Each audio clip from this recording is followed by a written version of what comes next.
कहते हैं कि pain is inevitable but suffering is a choice. आज ऐसे ही 6 प्रिंसिपल्स की बात करने जा रहा हूँ। एक थेरेपी है, बहुत ही खूबसूरत थेरेपी है, एक्सेप्टेंस एंड कमिटमेंट थेरेपी। उसके 6 प्रिंसिपल्स जो आपके जीवन जीने का नजरिया चेंज कर सकते हैं। पहला है कॉग्निटिव डिफ्यूजन। ये हमें सिखाता है कि ये समझ हमें होनी चाहिए कि हमारे थॉट, फीलिंग, मेमोरीज, इमोशंस हमारे अंदर होने वाले कॉग्निटिव प्रोसेसेस हैं। हमारे अंदर आते तो है, हमारी सोच चलती तो है नेगेटिव तरीके से, लेकिन वो हमारे से जुदा है। वो कॉग्निटिव प्रोसेसेस हैं, इमेजिनेशन का पार्ट है। Thoughts are not always fact. आपको कोई भी नेगेटिव थॉट्स आ रहे हैं कि कुछ बुरा हो जाएगा, ये थॉट आते जाते रहेंगे, because brain is a thinking machine, it's an imagination machine. नई नई स्टोरीज आती रहेंगी ब्रेन में, लेकिन ये आपकी स्टोरी आपकी लाइफ के लिए एक सत्य नहीं है। ये समझ होनी जरूरी है। नंबर 2 है एक्सेप्टेंस। यानी कि कई बार ये देखा गया है, हम लोग अपने हकीकत से ज़्यादा ख्यालों में उलझे होते हैं और यही जद्दोजहद में लगे होते हैं कि ये थॉट्स रुक जाए, थॉट्स हट जाए, नेगेटिव मेमोरीज चली जाए, ये थॉट्स मेरे अंदर से किसी तरीके से इरेज हो जाए। यहीं पे हम सबसे ज़्यादा गलती करते हैं, सबसे ज़्यादा एनर्जी लॉस करते हैं अपनी। एक्सेप्टेंस का मतलब है, जैसे हमने पहले वाले उसमें समझा, कि हमारे अंदर थॉट्स सिर्फ एक इमेजिनेशन है। वो सही भी हो सकती है, गलत भी हो सकती है, और वो हमारी ज़िंदगी को डिफाइन नहीं करती। वैसे ही एक्सेप्टेंस यानी कि हम इनसे उलझना छोड़ दें और 2 कदम पीछे हट जाएं। ना हम इन थॉट्स को हटाने की कोशिश करें, ना कुछ करने की। इनको जैसे आ रहे हैं आने दें और अपने आप जाने दें।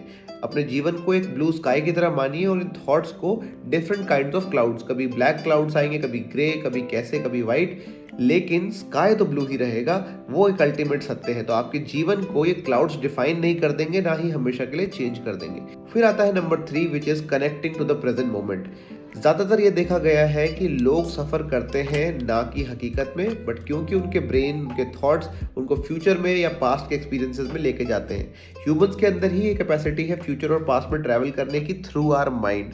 लेकिन इसी वजह से हमारी कभी कभी सफरिंग भी बढ़ जाती है। क्योंकि अगर आप प्रेजेंट मोमेंट को देखें तो इस मोमेंट जहाँ भी आप बैठे हैं, आप इसी वक्त अपने आप को देखिए, क्या इस मोमेंट में कुछ बुरा घट रहा है? शायद नहीं, शायद उतना नहीं जितना मेरे ख्यालात में बुरा घट रहा है। तो बार बार अपने आप को ग्राउंड करना, वापस हेयर एंड नाउ में लाना एक बहुत इंपॉर्टेंट स्किल और कैपेसिटी है जो ह्यूमंस के अंदर डेवलप होनी चाहिए, ताकि हम सफरिंग से दूर रह सकें। फिर आता है द ऑब्जर्विंग सेल्फ।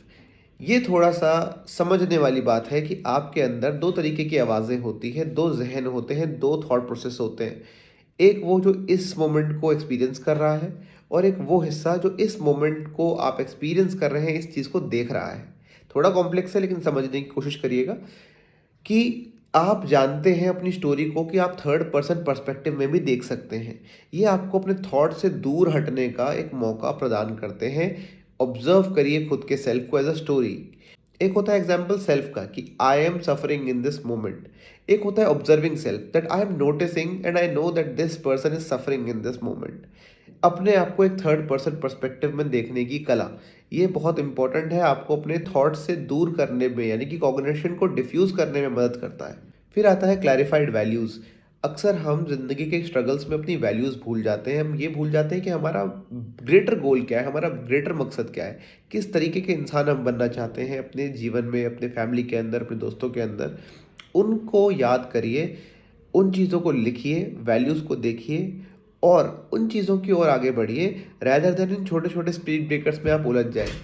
फिर आता है लास्ट, कमिटमेंट टू एक्शन। यानी कि उन वैल्यूज़ को जब आप समझ लेते हैं एक बार कि आप किस तरीके के इंसान बनना चाहते हैं, फिर उसकी तरफ ही कदम बढ़ाएं, एक कमिटेड एक्शन लें।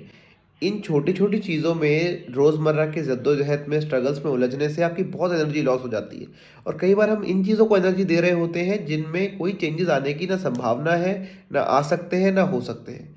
तो हमेशा अपनी एनर्जी, अपने एक्शन उन चीज़ों में लगाएं, उन चीज़ों को दें जहाँ पे आपके फ्यूचर के बेटरमेंट की संभावना है। उन चीज़ों में ज़्यादा एनर्जी और टाइम अपना स्पेंड कीजिए।